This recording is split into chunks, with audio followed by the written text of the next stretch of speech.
everyone. Welcome to CSEL Conversations. I am Vrinda Loiwal, your host, and today we have a very special person with us, Andy Smart. After teaching in Sudan and Egypt, Andy worked in education and children's publishing in the UK and Egypt. For more than 20 years, he's worked in textbook policy, textbook development, and literacy, advising governments on policy in Morocco, Rwanda, Sudan, Vietnam, and Uzbekistan, designing textbook evaluation procedures in several countries, and collaborating with the Curriculum and Textbook Board of Bangladesh to revise primary school textbooks. He is the lead author of Textbook Policies in Asia at ADB and treasurer of the International Association for Research on Textbooks and Educational Media.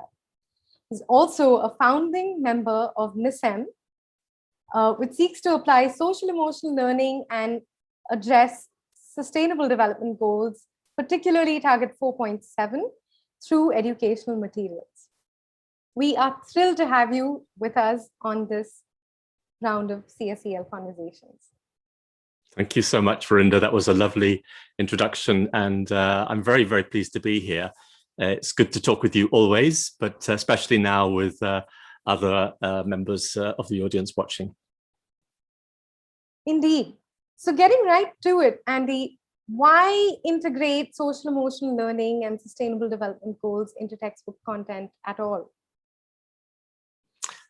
Right. Well, this is something which I've believed in different ways for many years, but I think it crystallized when I met a few people, including Margaret Sinclair, who you're going to be talking to in a future interview, I know. And Margaret burns with a vision for doing things better in terms of education and particularly in terms of textbooks. So the ideas that I had were brought into, I would say, were crystallized by working with Margaret and then forming NISSEM. And it's really about the two fundamentals of the social emotional learning on the one hand and the SDGs, particularly target 4.7 on the other. And for me, the social emotional learning, it's not only part of the purpose of learning, but it's also part of the process of learning. And I think this is where the textbooks really are so important, because in so many classrooms, the textbook is, it's a vital instrument in the hands of a teacher and in the hands of a student. And therefore, it shapes the process. So good process has to be built on a good textbook. And I think good process includes the social and emotional dimensions. And then the other aspect, which is the target 4.7 of the Sustainable Development Goals. This is, I think, a really important thing. It's something which is new to the global education arena. It wasn't there in the Millennium Development Goals previously. And it really, in a sense, it lies underneath the whole of the Sustainable Development Goals, because target 4.7 really talks about what sustainable development means and how it can be embedded in education. And then again, the textbooks have such a vital role to play in that. So that's the sort of headline answer to your question. And if you want to more detail, I'm happy to go into more detail. Right. In the world that we live in today, EdTech is the newest thing, and everyone is trying to do more and more and better with EdTech. And yet we know that there are many users of textbooks still in many countries still. And so how many or who are the primary users of textbooks in today's world, and how does integrating SDGs and SEL into textbooks benefit them?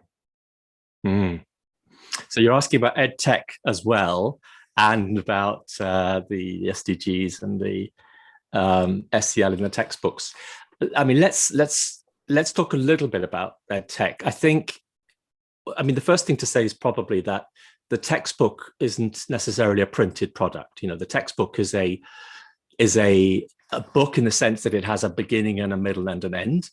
and therefore it represents a program or a plan, let's say. And I think that's its importance, whether it's a printed document, whether it's a very, very simple digital document in the form of a raw PDF, or whether it has a lot more capabilities beside it. But as long as it has that sort of plan underneath it, which takes you through a sequence of learning activities, then I think it still qualifies as a textbook. So in a sense, what we're going to be talking about would be relevant whether it's a printed textbook or another kind of textbook. And I would add to that by saying that the textbook has, because the centralized systems, the textbook represents such a huge sort of policy statement, unlike more decentralized statements, but in very centralized systems where everybody's using the same textbook, it's inevitable that the textbook becomes a really important policy statement, for better and sometimes for worse, frankly. And it does often, in some contexts, lead to quite some controversy, because it is a policy document, and issues can hit the newspaper headlines because of what's in the textbook. But I would say that apart from its role as a policy document, it's important to see the textbook as something which represents one function for a teacher, and another function or group of functions for the student. And I think it's important to get those both right, because each of those parties wants something slightly different from this instrument. And for a teacher, it's about planning the teaching. It's about how the teaching unfolds, the pedagogy. It's probably also about assessing knowledge and skills. But for the student, of course, there are other things. The student wants something which engages their interest, first of all, something which is very readable, very accessible, and then something that they can come back to when they're approaching exams, and it provides them with something to refer to for exam purposes. So there are different expectations which overlap, but I think it's important to keep those two different perspectives in mind. Yes, that's beautifully put. And another one of your quotes is textbooks as barriers and textbooks as carriers. And I'd love for you to expand on that. Well, this is, I'm going to show you something now, which will explain better than I could put into words. So let me share screen.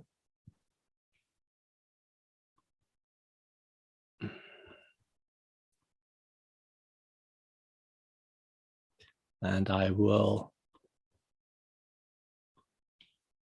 there we go. So is that clear? Absolutely. So what we've got on the screen here, this is a table that I've developed over the past couple of years. And it does resonate with people, because I think it really, people recognize this as something from their own experience.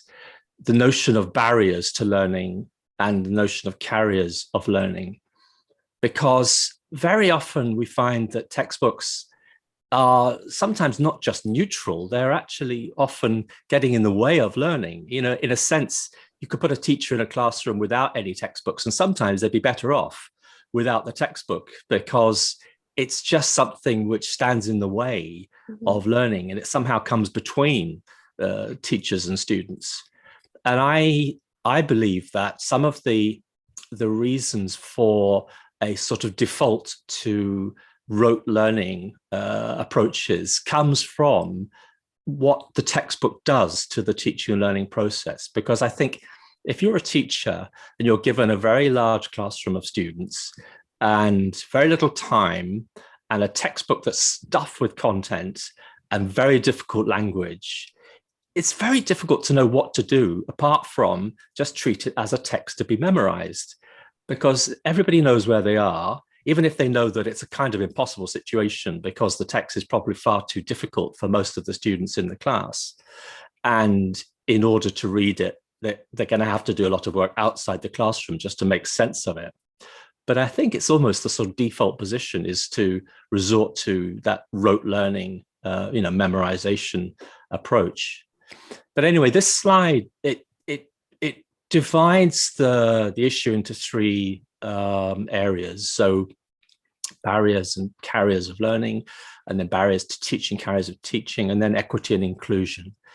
These all overlap, of course, but I think when you go down the left-hand column, and a lot of people recognize that this is something that happens in their own context, especially in a lot of centralized textbook systems.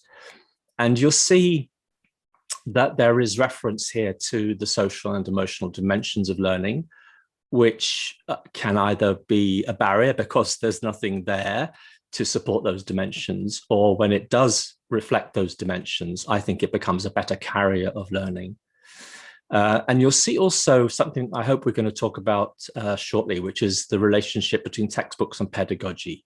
Because I think one of the things that I would say, if I had to put my finger on one thing, let's say two things, which a lot of poor textbooks, they're both overloaded with content and they lack pedagogy. And I think good textbooks really have good pedagogy, and that's where they start from when the textbook writers actually start from thinking about what's the appropriate pedagogy for this subject and for this level, this grade of student, and then build up from that. So there's a lot of detail on this slide, and I guess viewers will have to go back to this and read it at more leisure. But this is a way I think about textbooks. They can be negative or they can be positive.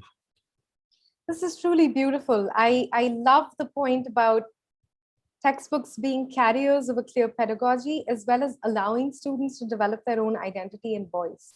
I think a lot of the textbooks that I grew up reading did not do a good job at either of those. And of course, organization around cognitive affective concepts or including aspects of social emotional learning were absent. So Right. This is really beautiful, and I'm excited because we're going to talk about a few of these aspects in our next session. Okay, shall I stop sharing now, Brenda? Yes. Okay. So what are three things to keep in mind when creating textbooks that we want to be infused with social emotional learning as well as the sustainable development goals? Yeah, I mean, three things is always a sort of magic number, isn't it? So I'll do my best. And the first thing I want to talk about is the process of developing the textbook, because getting the right people involved and working in the right way, it's so important. The problem is often that there isn't enough time to do this. And that really is a problem that so many systems face, especially, I would say, well, not just highly centralized systems, but even in other systems where, publishers are chasing schedules and so on. But having enough time and getting the right people and working the right way is really, really important. And that gives you time to develop your social and emotional learning dimensions and think about different ways of treating your content, especially if you're trying to do something new. It takes time to do that. The other thing I want to say is something which might have come through in that slide we just looked at about barriers and carriers. So I like to think of textbooks as having sort of two faces, really, which very much integrate. So it's the content and the pedagogy.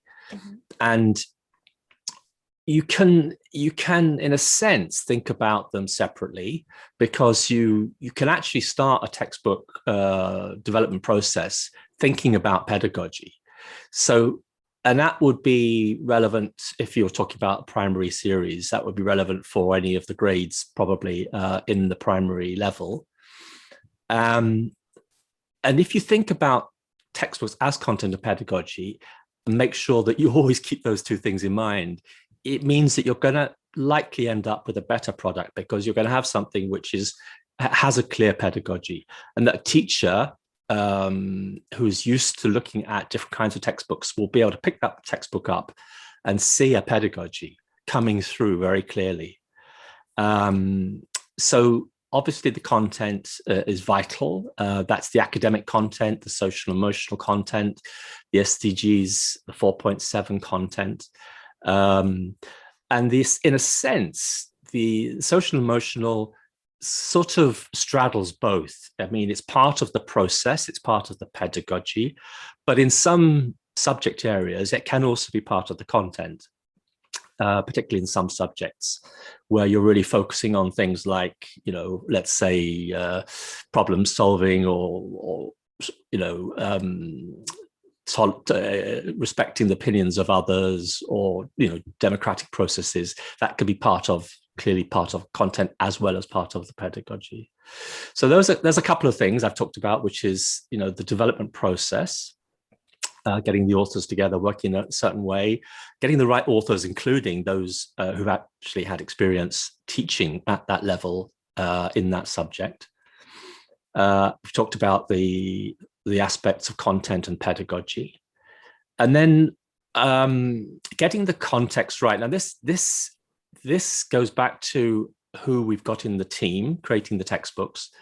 But sometimes I find that Ministry of Education particularly will think that they've got a balanced membership of the writing team because they've got a teacher there, maybe two teachers, but very often they're teachers from quite a, you know, a highly educated background, urban background, and they don't have the teachers with a different context, different cultural background, from a rural area where the resources are limited, where the experiences are very different from children in the urban background.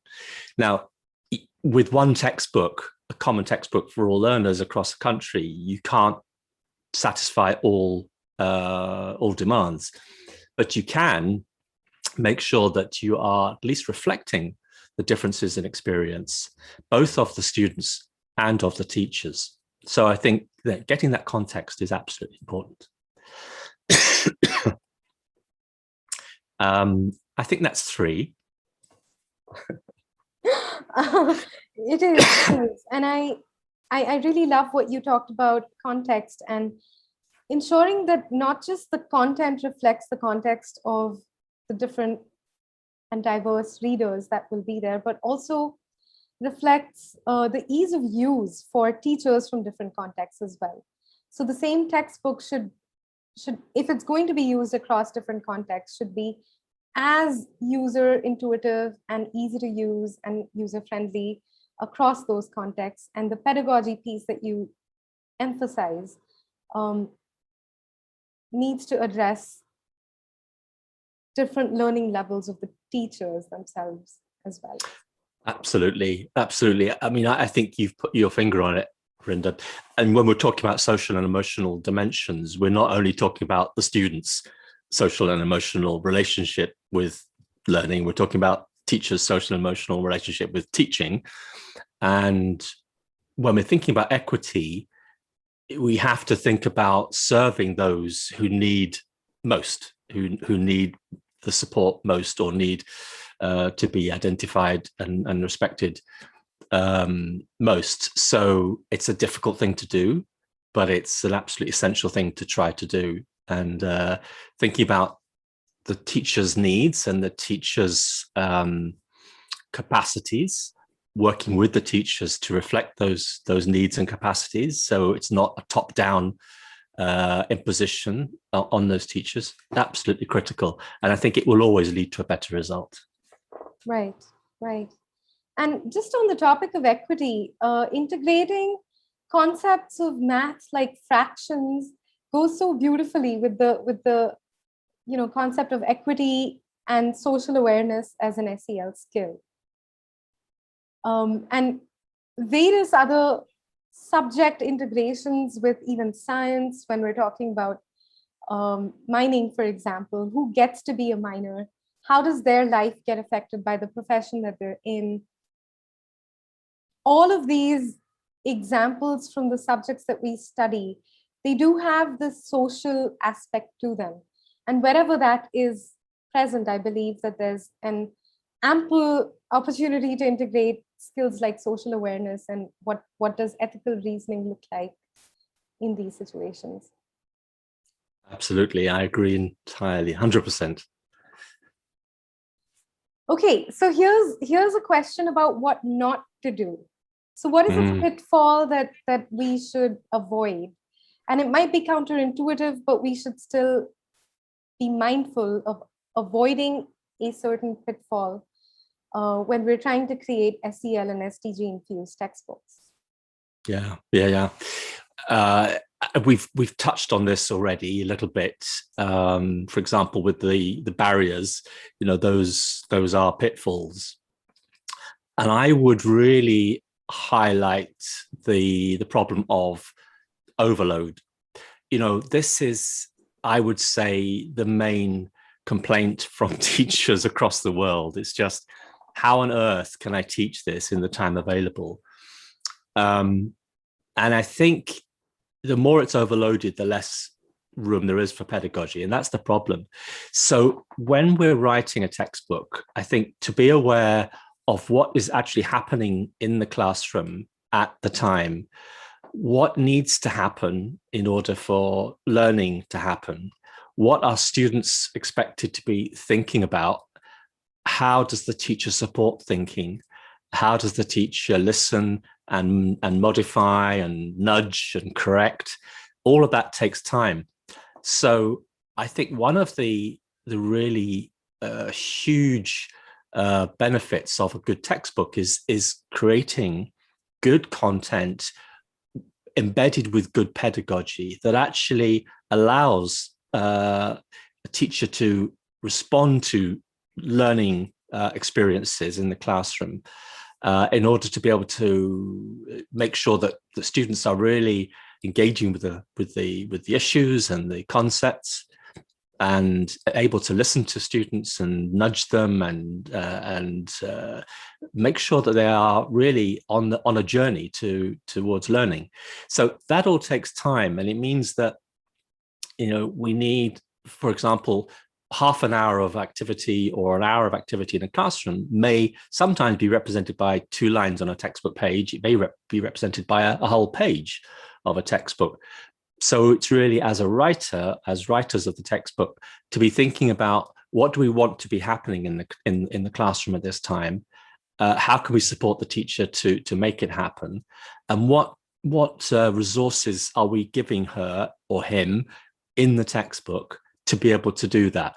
Now, that all sounds quite complicated, but I think getting into the habit of writing a textbook in that way, and then when you come to professional development with teachers, is communicating clearly why it's designed like that and how it could be used in different ways and how it supports the teachers. I think that is all going to be very, very valuable to teachers.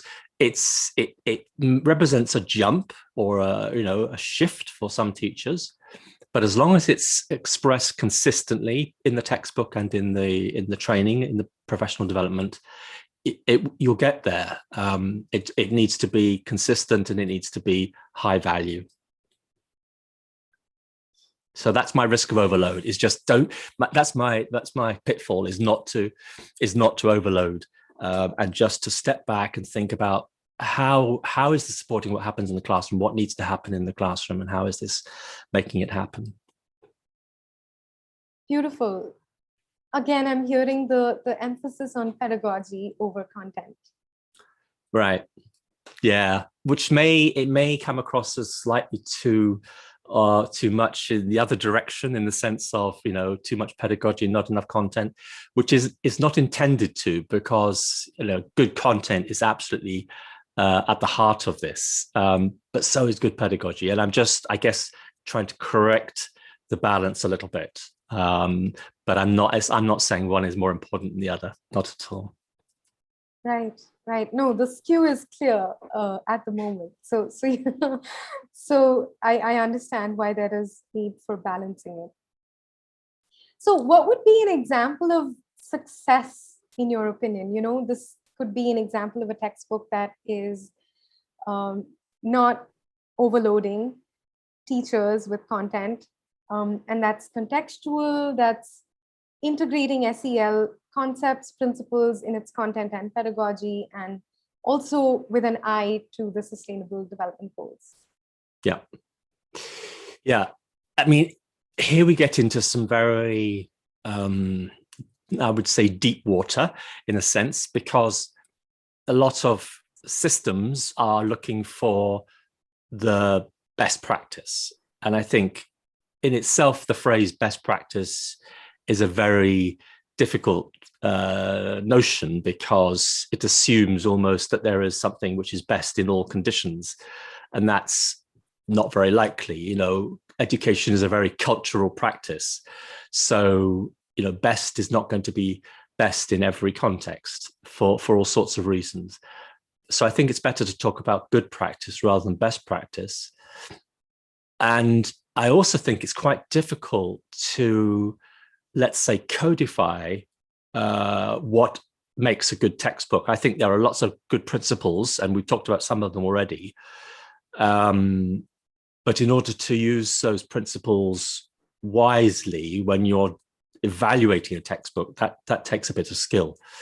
So a lot of systems around the world do try to evaluate textbooks according to criteria.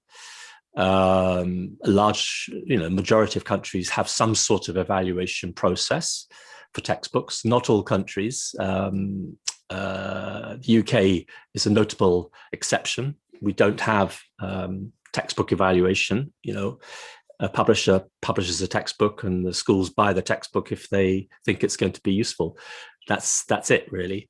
But a lot of countries, both high income, middle and low income countries, do have evaluation systems based on certain criteria. So how those criteria developed and how are they implemented is absolutely critical. And I think the development and the implementation of the criteria are equally important, because you can have great criteria which could be used in a very, let's say, clumsy way or blunt way, or not reflecting the nuances that need to be respected when you're trying to evaluate something like a textbook, which has so much, so many aspects to it.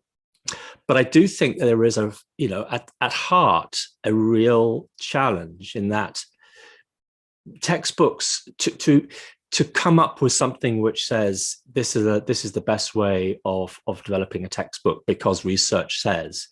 It's very, very difficult. So I think there is some good research, and it's published, and we can provide it later on, perhaps. I think particularly mathematics, for various reasons, and that's perhaps because mathematics is less culturally based, but there is some good research around mathematics.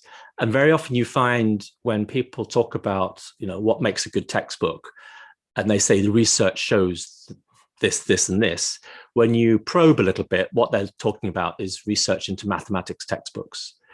So I think it's not the case for other subject areas. And in a sense, it's because how do you isolate what is happening when you're evaluating a textbook in a classroom?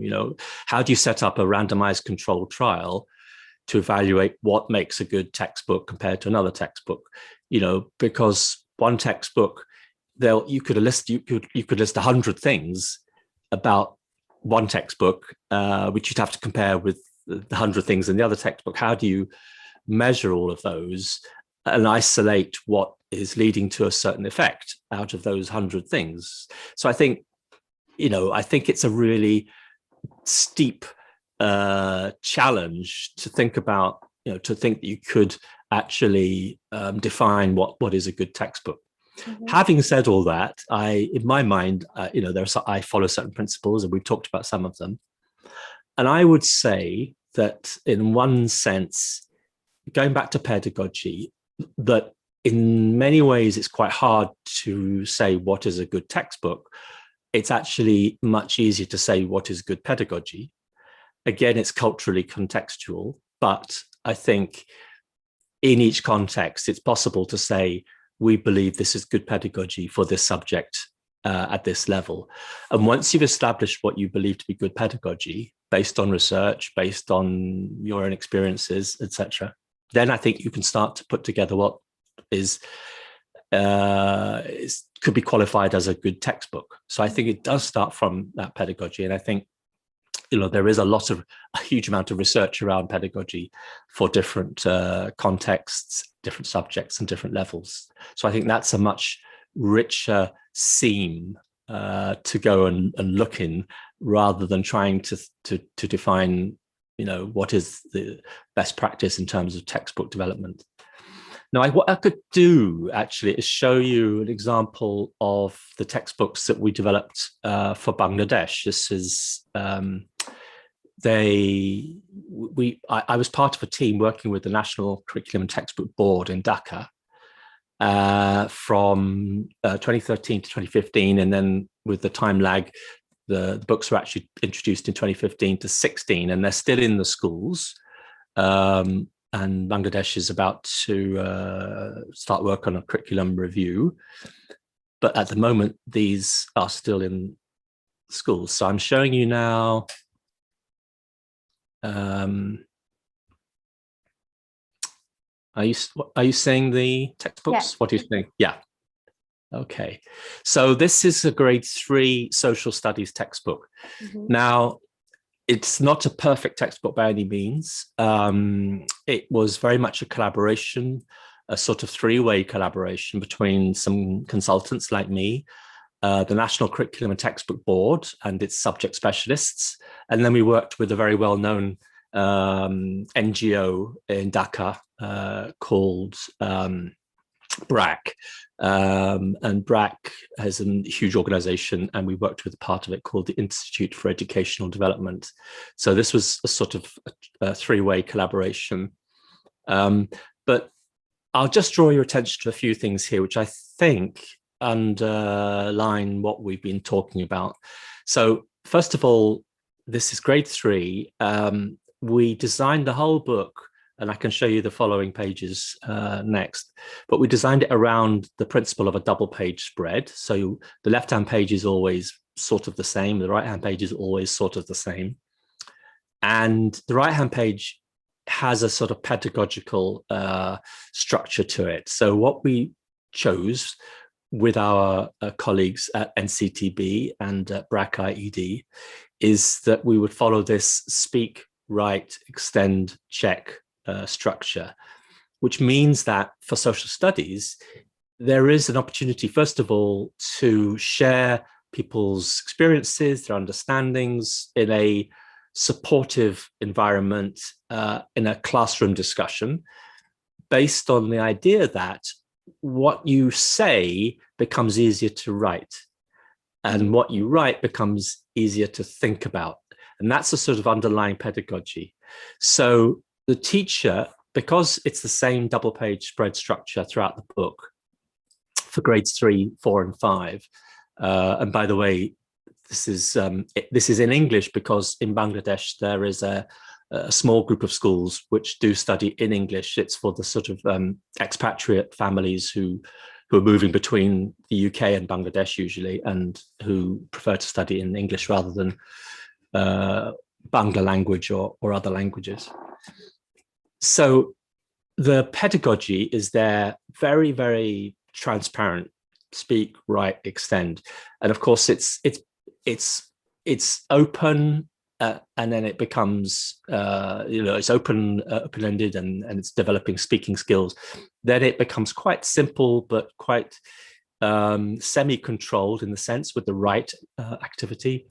And then based on that, there is an application stage or extend stage, which means in this case, it's just drawing a picture, but in other cases, it will be a writing-based activity or another kind of activity.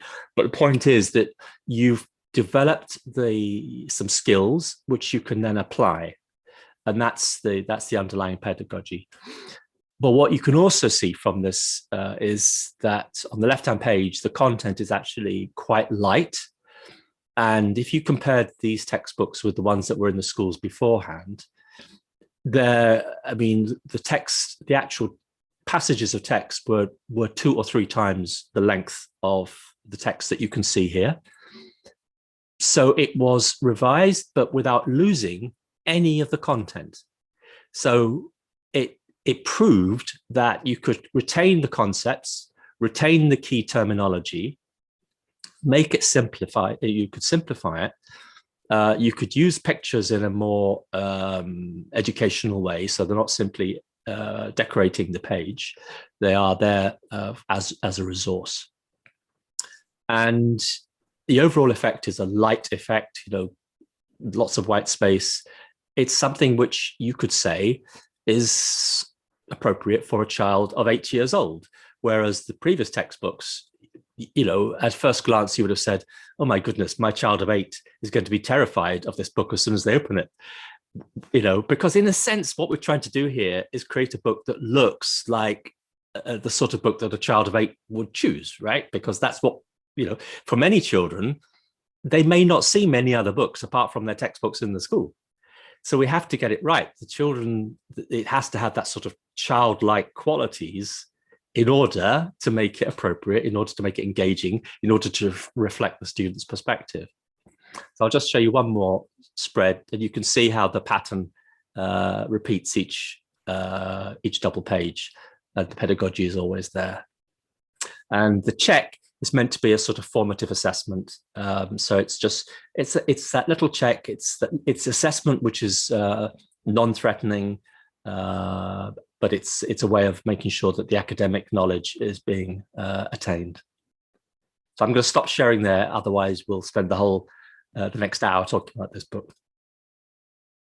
I'm truly amazed that you could make these textbooks with much less content without losing the information that other textbooks with thrice the content have. Yeah, it's interesting, isn't it? It just shows you, I think, the temptation that so many of us have, which is to just write too much, and in a sense, when you've got a writing team of 5 or sometimes 10 people, it's a risk. I mean, you want those people because you want to have those different experiences, but at the same time, you're trying to write something which is very accessible, readable, engaging, and where you want the main concepts to come through. You don't want to sort of clutter the primary concepts with too many sort of just secondary language, which doesn't really help, Right. But yes, it is interesting.